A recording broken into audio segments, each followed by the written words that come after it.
This is from Bajjo already. Omulonjo bali kubanga te otumbudde ku page the news anka kankwanirizeeko mukadde kano kennyana mbalambala nkwebaza gyonna gy'otussako engalo eyo gy'osinzidde ngera kubanga tetandika n'omwana ow'obuwala eyazadde abaana bana omulundi gumu naye nga omwami oluwalabye kino bw'atyo n'ateekako njabala ono si yasookedde ddala okubanga ate azaala abaana abawererako ddala bwe bati omwami n'akola ki n'amusuulawo kyekuusa ku kino bunaaba bwavu bunaaba butagala buvunanyizibwa kinaabache cause abakyala abasinga tubawulira nti azadde bataana azadde bana omwami nadduka ate nga bambi yaba yakola ki yamuwa olubuto lwo.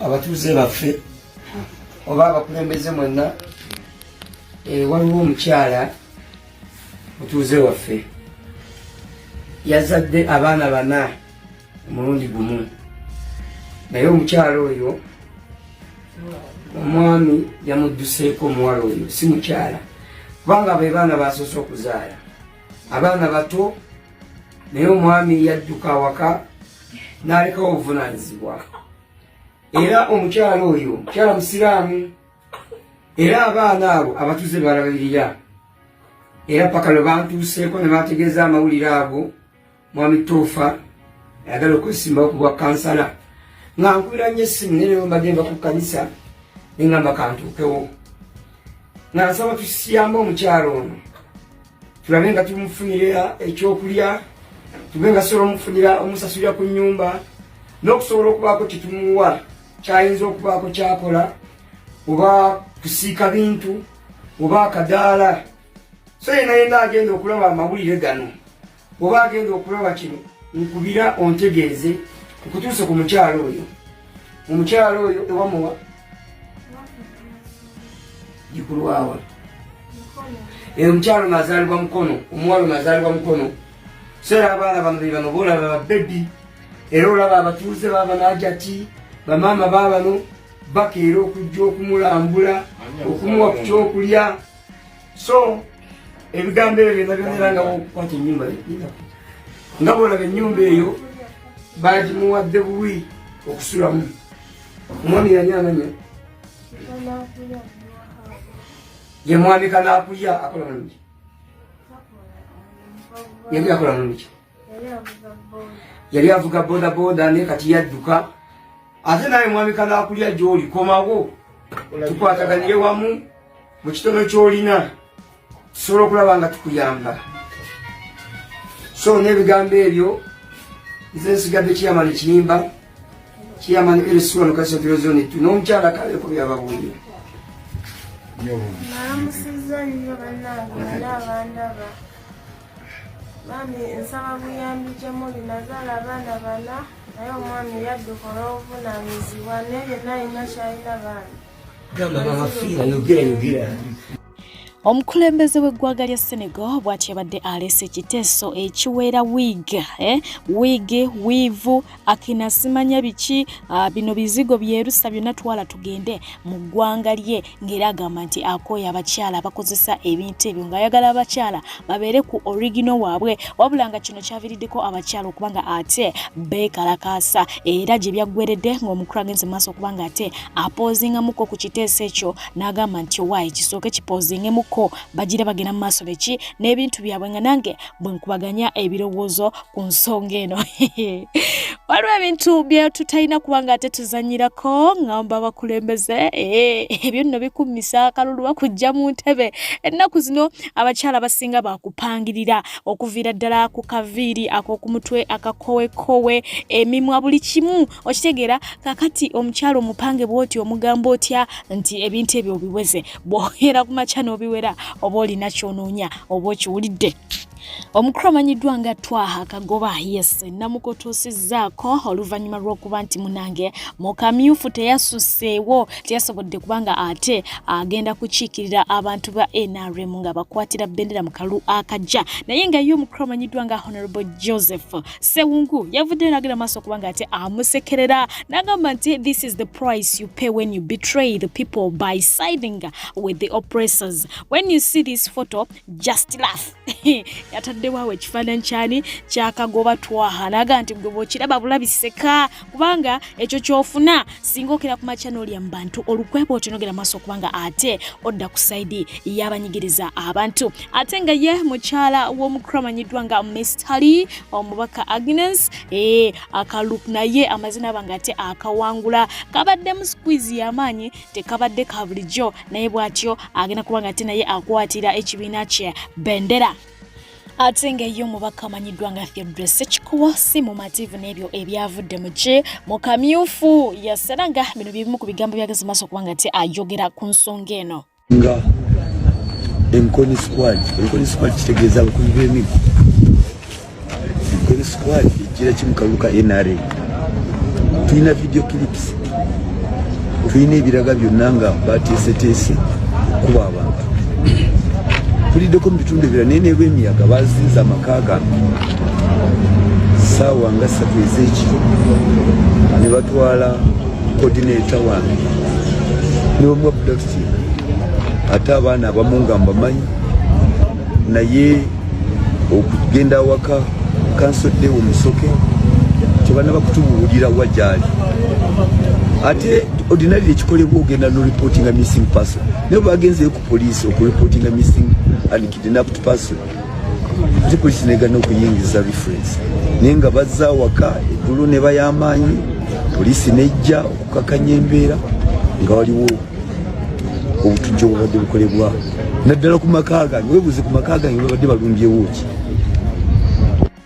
Tubadde tukyali awo ne zireeta bannakibiina ki Revolutionary People's Party era nga bano bageze maaso kubanga ate balabula ekisinde ekya Patriotic League of Uganda kiyite PLU ku kukozesa akabonero ak'empologoma nga bagamba nti bakikomye mbagirawo kubanga si kaabwe. Aba Revolutionary People's Party bagamba nti akabonero kano kaabwe bwoya era nga batisiza okutwala ensonga zino mu mbuga z'amateeka singa aba PLU bagenda maaso kubanga bakozesa akabonero ne batakeesonyiwa. Bano era bagenze maaso okubanga ate bagamba nti baagala akakiiko k'ebyokulonda kajjewo akakwakulizo ak'okubanga ate ekitongole ekyebigezo kiyite UNEB kisooka okubanga ate kikakasa empapula ez'obuyigirize ez'abantu abaagala okuvuganya ku bifo eby'enjawulo eby'obukulembeze nga bagamba nti akakiiko kano kalina okutwala empapula zino butereevu without ate okusooka okukola ki okuzitwala ku UNEB. Naye nga bo obatunulira bambi obatunulira n'amaaso ne gakuluma. First of all bakayanira kabonero ka mpologoma ate nga akabonero ke bakayanira abakakayanira n'omukulu atwala abantu mu basement so nga ate mukadde ke kamu nabo bennyini bakopye boba bayozezza mu design eziva mu kibiina kye tumanyi obulungi ekya NUP okuviira ddala ku nkofiira langi era bw'obalabire wala oyinza olowooza ba NUP.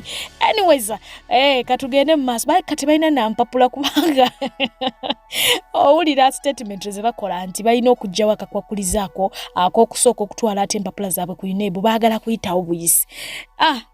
Naye ng'ebyo bikyali awo ye yaliko Vice President w'eggwanga Uganda omukulu amanyiddwa nga Gilbert Bukenya ono mukenkufu mu byobufuzi yavudde n'agenda maaso kubanga ate alabula omukyala amanyiddwa nga Stecia mayanja obutayonona ssente ze kuziteeka mu byabufuzi era bw'atyo n'amusaba nti bw'aba asobola agende abeeko bizinesi gy'afuna agimaliremu ensimbi ezo kubanga nti ne bwe banaaba abantu ku kyalo gye yazaalibwa oba ku kyalo gy'awangalira tagenda funayo wadde obululu 50 ye yamaze dde okubanga ate predictinga ate ng'omuyimbi amanyiddwa nga King Sahabu ati naye yavudde n'agenda maaso kubanga ensonga eno agikubamu ebituli n'agamba nti Stecia mayanja yabadde tamusuubira na kujja mu byabufuzi bino okitegeera kuba tabisobola. Ekyo kimu kyakubiri yabadde alowooza nti oba azze mu mpaka z'aba Miss Kavi naye yeewuunyiza nnyo okumulaba nga ate ayingidde mu byabufuzi so bw'atyo n'amusaba nti agende mu ebyo ebyaba Miss Kavi biri ebyobufuzi tajja kubanga abisobola. So nga ate y'omukulu amanyiddwa nga Norbert Events yavudde nagenda maaso kubanga amutegeeza ebya politics nti si byangu byetaaga abantu ng'emitwe migezigezi oba mijagujagu era n'amusaba n'amugamba abiveekera. Yagambye nti bwetegereza obulungi abayimbi abasinga abayingira ebyobufuzi bafiirwa ebintu byabwe bibiri, bafiirwa kalya yaabwe eya music ate mukadde ke kamu neno gye balaze abasinga tebakola ki tebasucceedinga. So bw'atyo n'amusaba ateekemu ekyo mu makati nti geemu gy'ayagala okuyingira si ye ya bulijjo era agyesonyiwe tayonoona budde na ssente ze kubanga ate abiyingira. Naye nga bw'omanyi nti munnange erubeerera wabaawo omuntu oyo ye akulaga nti ali ku sayidi yo. Omukyala amanyiddwa nga full figure Nakangubi Jennifer yavudde nagenda maaso kubanga ate ye awolereza Stecia Mayanja n'agamba nti Mukama yakoze ki yamulonzeemu mu bangi yamuyeko ate mukiwato naye nze njagala okwogera ku kintu kya Stecia Mayanja njagala kubeera belief ate ngenda kubeera open minded. Abantu bangi Bible egamba nti Katonda aseteze ensozi ne zitamanya. Bible yemwe yogera mu Bakorinso egamba nti Katonda ayimusa abo gobonyoma n'abakozesa okulaga bayita abagezigezi. Stecia Mayanja azze kwesimba ku women MP Kampala district. I'm going to support oyo mukazi. Do you know why? Do you know why I'm supporting Stecia Mayanja? According to the situation nekiriwo ne mu kibiina kyange kya NRM kyennyini bwe manja gala Kampala eveeyo obekulaakulane, I'm going to support Stecia Mayanja because aina capacity, aina atambudde ate mumalirivu, the strong woman, aina consistency. Abantu abesimbe ku bwa Kampala nga bangi. Listen to me. Bakuba nanti yabagezesa. Stecia tagezesa.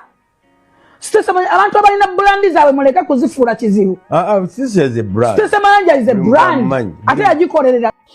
Ate nga lyo eggwanga lya Tanzania litukidde ddala wala ku nsonga yo constructinga enguudo z'eggaali omukka. Ate nga n'eggwanga erya Kenya we lituuse sofa si wabi. Kaakati bannayuganda question mark ze balina z'ez'okuba nga beebuza lyo eggwanga eryaffe lituuseewa. Tutuuseewa ddala ddala. Ate nga ngenda kuba nga kutuusaako Mr. Abroad ng'avuddeyo kuba nga ate ayogera ku ggaali y'omukka yaffe gye tuyina wano mu ggwanga lyattu Uganda.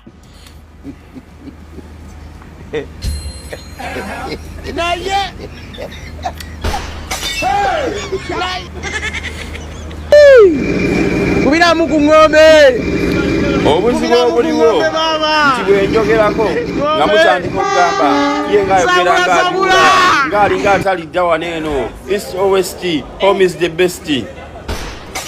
Nze wembabuuliza mwabaŋŋamba mu east or west home is the best, south or north kyeki? Nze ngamba tebabasomesa babakomya ku east or west home is the best, tebabamalirayo the south or north abroad is the best. Kaakati kino kiki ku mulembe guno gwe tuliko ogwa museum ekintu ekifaanaganako bwe kiti kikyakola ki mu kibuga? Ekintu ekirina kyamuni kivaamu omukka kinyooka. Metro yammwe etambulira kunku oba bagifumbiramu amanda? Mulimu kiyungu oba kiki ekigenda mu maaso? Gavumenti ya Uganda bino biki ebi kati bwe kikwata omuliro? Enkubo ezisukka obungi ne kikwata omuliro, abantu ababeera batuddemu sikwe kufa occupation. Bannaye tubeere civilized, tubeere central. Lwaki ku mulembe guneeno afazali mu kiwummuze mufune ssente ezigulira abantu ekintu ekipya, metro oba train etegerekeka? Kino ekintu kyakozesebwa dda kuva ku mulembe gw'Abayidi Amini paka nakati kikyatokotera mu kibuga. Simanyi bakitambulira kunku oba ku genereta oba kirimu effumbiro. Benjogerako mwayogera nnyo lwakuba biri mutala wa Mayanja. Kati basabire nabagambi mulonde bulungi. Atenga ye mutabani wa Kawato mwana muleza manyiddwa nga Dexter rapper yes bana bakuyimbira ine wa daddy bwazna omwana bwayimba munage wetwogerera omukra manyiddwa nga Akon abaniriza ku mukolo gwe ayina yeyo show yegenda okubanga ate ekwajjesa wa yonna naye nga kigambibwa nti oluvanyuma lw'okubalaba nga batrendinga yabayise babeerewo ku show yeyo so abantu abamu bafunyemu ku kirowoozo nti oba oliawo baliza nofunirawo omukisa ogwa ka collaboration so nga teye mwana muleza manyiddwa nga Kabako avuddeyo nga simusanyufu n'akamu n'akatono ddala agamba nti Eddie Kenzo asaana kutwala mu mbuga z'amateeka era nti federation abagirimu naddala abali ku top basaana kusibibwa olw'ensonga mbu baki bafere waba mufere batya nze naawe nayeye agamba baki bafere jukira ne Shiba ali mu federation ate y'omu ku bali ku top ate Shiba mukwano gwani naye abayimbi bano mukwano gwali gwa Kabako nnyo era nga Kabako avudde nayo nategeeza nti kakati music industry ababadde mbadde muzanyo Queen akomyewo okiwulira naye ngera ate wetwogerera Queen yatadde akayimba ke bayita somebody yakatadde I think yesterday but one around there kakati ate ye omukyala manyiddwa nga Avopis n'ataaka ke nga ali ne Joiranda ke bayita no one kakati abantu bafunyemuko ku ndowooza era nga batandise okuteeka waawe embeera nga bagamba nti oba oliawo ono ayagala kugezaako kuzikiza muliro gwa kayimba ka Shiba ensonga lwaki atadde immediately after Shiba okurilizinga akake I don't know abayimbi badde tebatera kikola we batyo waliwo embeeraawo abaana bataddewo embeera bagitaddewo dabboto banyumiza tebalwa mu bintu badde tebatera kukikola nti ono ibwata buli omu atera mu budde wakolaki wayagalira naye nga bo bakirabyemu engeri ya ka competition ate nga yo muyimbi amanyiddwa nga Apas yavuddeyo kubanga ati abuulira abayimbi naddala ba upcoming bwatyo n'abasaba obutafokasinga nnyo ku kyakukuba hit songs guno kusigwa mulundi ogusokedde kubanga ate akyogerako akyogera akiddiŋŋana abagamba baleme kubanga ate bali eyo bali ku pressure ya kufulumya hit songs okitegera wabula bafokasinge ku creating a music oyo agenda okubeera n'amakulu music oyo agenda okubeerawo olubeerera agenda okubanga ate abaleetera fan base ey'abantu abagenda okufuuka family ku side yaabwe ng'omuntu akwagala lwakayimbako kewayimba dda ng'emyaka giyiseewo naye ng'ate omuntu yawulira akyakwagala lwakayimbako kakolaki kewamukubira n'abagamba nti bino bimbeera ku TikTok ne mufunayo awo ababawaga ddakiika emu bbiri ne mulowooza nti mulina fan base ekyo si kye bayita fan base okitegera ebyo just biriwo kaseera buseera bw'ozikira nga nayo bizikira naye ng'ate era teyakomyawo yageze maaso kubanga ate asaba abayimbi bano ba upcoming okukomya ejjogo n'akamanyiro ku bayimbi basanzeewo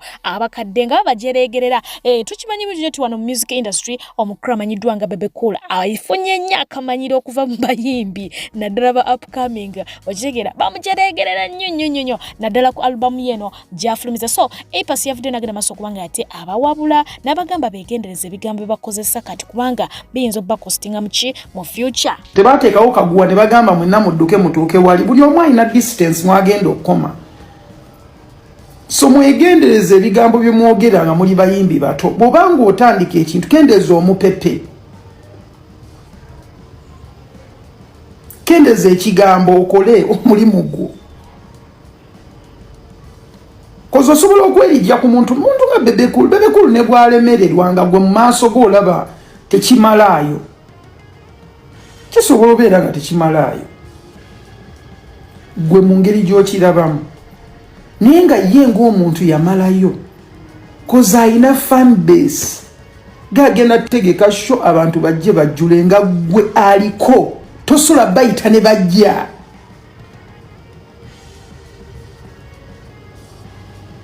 banange temunoonya nnyo beef cause man audience abantu bemuyimbira almost abamu beebamu kati gwosobola okubeera ng'oyogera ku muntu naye nga kyandikuyambe nnyo okusirika n'otamwogerako n'oyogera ku kaliyayo kyamagezi nnyo n'osirika moso ng'oli muyimbi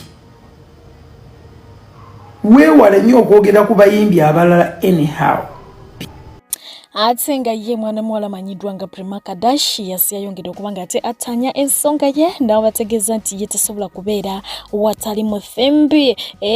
Love tegula mata yakikukakasa agamba nti yes Mr. Henry byonna yali abikola naye mu kulaba okukwe ayabira ddala ng'omusajja atalina ssente ne bw'aba akuyambyeko ku nsonga z'okujja abaana ku ssomero akuyambyeko okubaako ebintu tubyakolere waka in the name of love agamba nti abasajja bazibu akukolera ebintu ebyo naye nga muli mu mutima mbu yabanga akuyamba okitegera ye bwatyo bwakiraba takirabira mu ango ya love naye nga bambi muli mu bitaata nga byo ekyabati nabyakitegeera okitegera akola kyakoze naye nga ayagala kuyambako kakyala ke mungeri mubira naye yewe Prima ebyo tobimunyumiza ayagala kimu sente so awatali sente tabeerawo yalaba ng'omwami talina sente bwe kusalawo kubanga ate abwaka.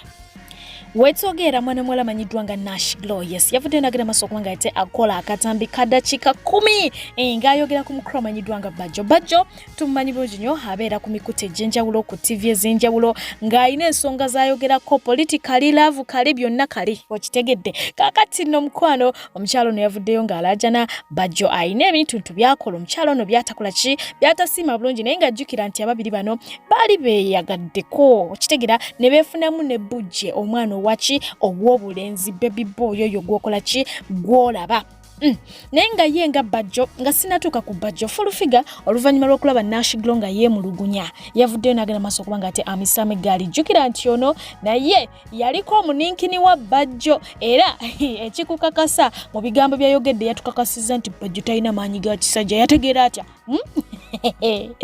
era ng'omwana gwe okuleka ono owa simpoke gwe yesibako waliwo ali awo wakati gwe batugamba mbu wa Bajjo okitegeera naye nga era kwa gate kutuusako ne full figure nga sinamu kutuusako yo omukulu amanyiddwa nga Bajjo yavuddeyo n'agenda maaso okubanga ate atotola bijja bitya ye ne Nash Glow n'agamba nti ewe Nash Glow byayogera simanya tamuwa buyambi bwa mwana alina byanoonya bibye naye nga ye omusajja ye musajja afaayo ku muntu ate ye w'abaana akwagala asooka n'apima class yo agisobola batagisobola kubanga agamba nti ne business yennyini ey'ebizigo ebyo capital eyatandika yava mu mpale ye nga Bajjo okitegeera so bingi awo byagenze maaso kubanga ate ayogera okwewozaako era nannyonnyola n'ategeeza ensi nti engeri gye bagwa mu laavu omukyalo ono yali azze kumubega ye bw'akirowooza takakasa naye bw'alowooza lwansonga nti buli lwe baabeeranga bonna omukyala yajjangayo essimu n'arekodinga ebisaanidde n'ebitasaanidde kati yali yeebuuza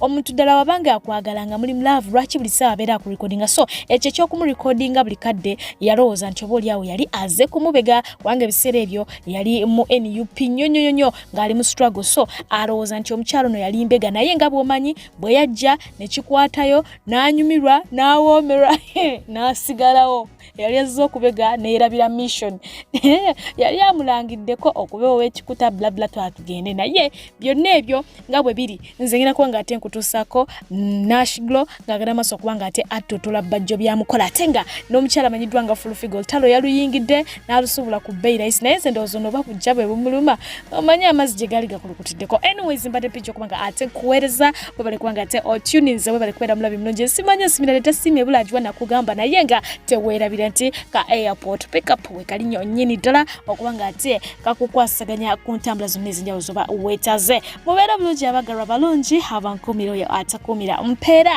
tojavaayo n'azinazina kiwemmene nnyama zino ne kizina kati ekyo kimawuba eky'omuntu omwe ne kizitowa omutwe mubuuza lwaki yeesibako oligamagamo yamuwa eddagala ly'amaanyi g'ekisajja bagagala nti alina amaanyi g'ekisajja kyobola nga praising akakazi ke buli kaseera mukazi wange kubanga yagumira obutayima bwe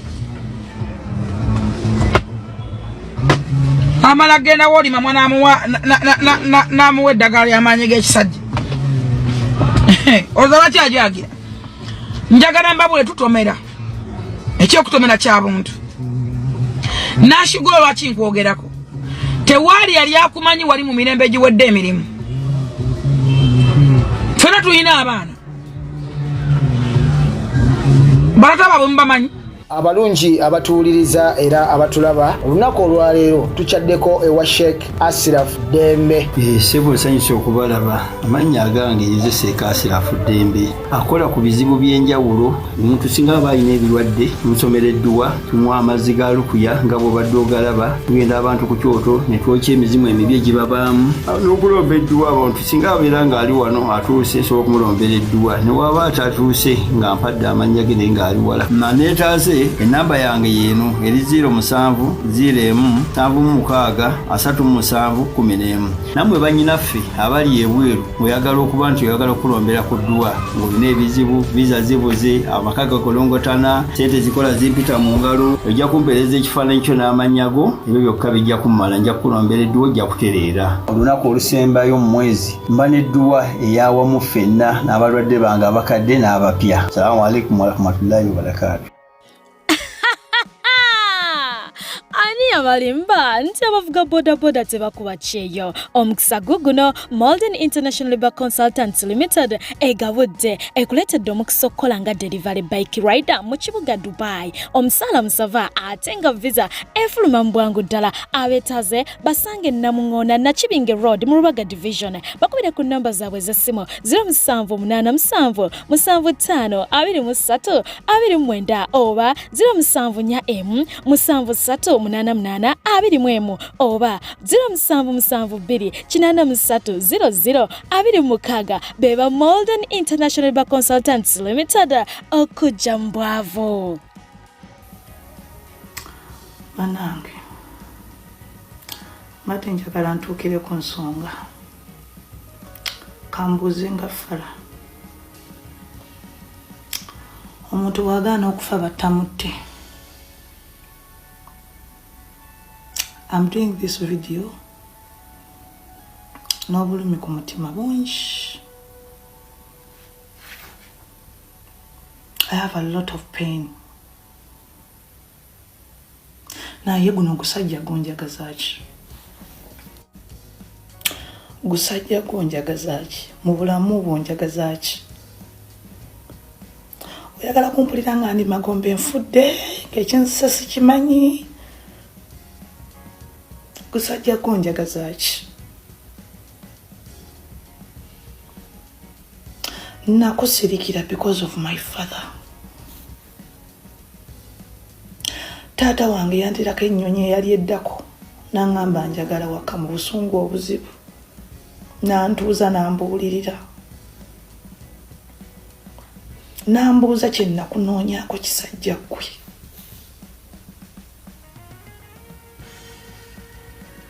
Kisajja ggwe nakwesonyiwa ne bwe ndaba mu kifo nga mwoli sigendawo. Naye lwaki tonjija mu kamwako?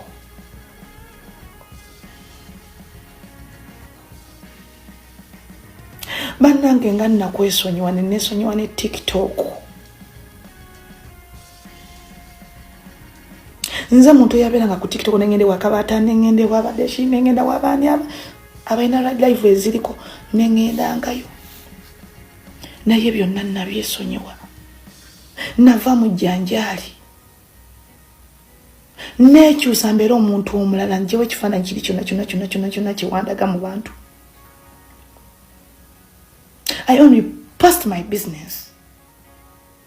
Naye musajja gwe ne gye neekwesa oli mu kunnumbayo. Otudde n'ebikazi ebituludde. Mundisikaasingako really? Gusajja gonjagazaaki. Is that how you miss people? Lwaki tonneesonyiwa? Gusajja gwe lwaki tondeka bannange? Buno ogusajja ngukolere ki?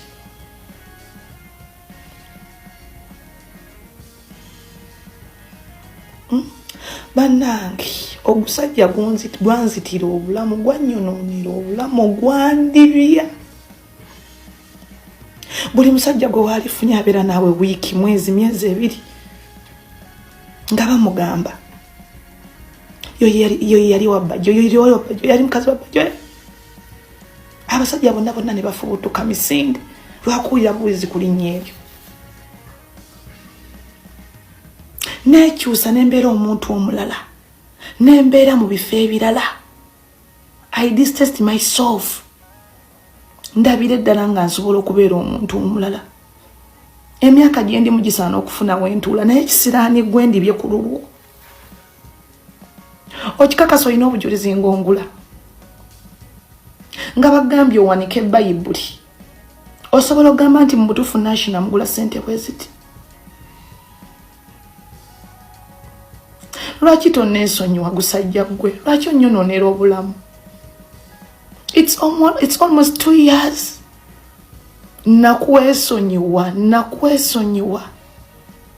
Nakwesonyiwa obulamu bwange bwonna. Nakwesonyiwa. Have I ever called you? Lwaki tonzija mugamu hago? Oyagala nkole ntya gusajja gwe? Emyaka gyandi mujja kufuna wentuula infumbirwe naye buli musajja gw'ofuna nga bamugamba ogusajja bannaye amagulu gatunda. Naye gusajja gwe koze vidiyo eno nga nkusaba bw'oba school fees bw'osasulira omwana bwe buli mukunja samya paka kati todda mu kisiraani gwe. Toddamu. Nze okumanya wantama n'ogwanago gwantama.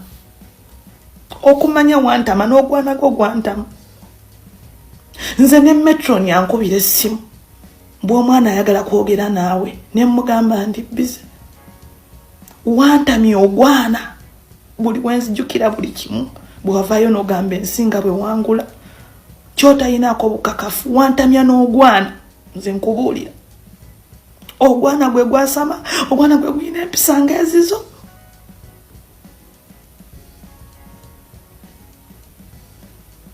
Mbeera naawo nga buli omwana mwekaka bwekasi lw'amaziga g'enkaabye ku lulwo.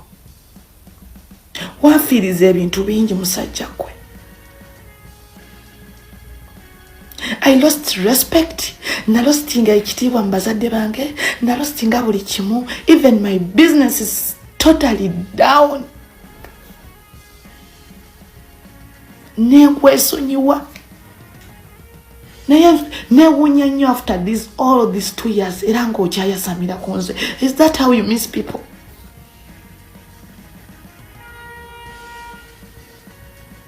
I even reached an extent nengamba kanesonyiwa omusajja mulabe nga ataliwo nkijje ne ku mutima gwange. Kafuko this time ondeka naawe. You always tell me apologize to this man omwesonyiwe buli omwazi asange munne nga atamumanyi nenga buli omuntu alina ku munne busungu. But this time guys omusajja mundeke.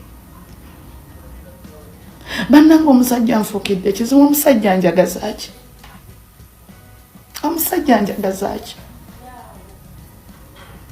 Omanyi damage gy'oteeka ku linnya lyange nti neetunda really? Nze omuntu akola okuva ku Monday paka ku Monday neentunda ebizigo byange. Omanyi pain gy'oyisa mu bazadde bange buli koyogera ekigambo ekyo.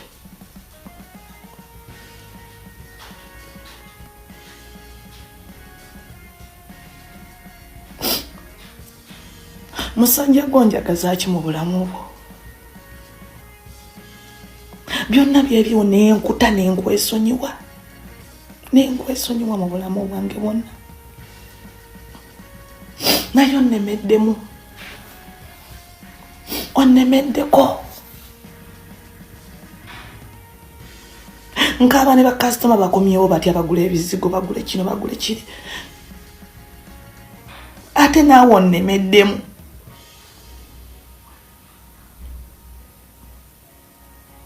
Bana enkoze video eno mu bulumi obuzibu. I was going to even to do live next month in nasobola. Simanyi musajja kyanjagaza.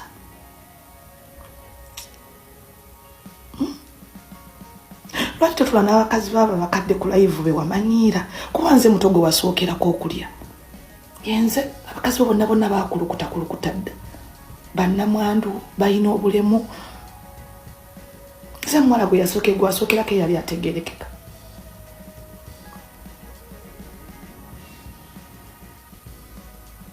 Kyogambye ebigawo byonna byovaamu nonjogera kino nakino nakino kyogamba mu industry gwe wali wasooka okundya oba kunneebakako.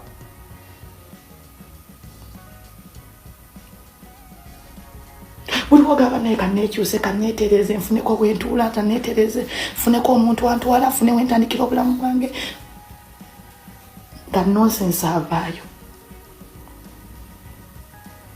Bannayo batoddamu kumpa school fees za mwana bireke.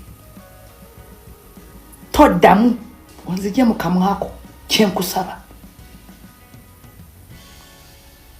Oba ogwana gwo gutwala twala onzije mu gamwago. Ekimala bannange omusajja nali namusirikira omusajja nali namwesonyiwa. But this is too much.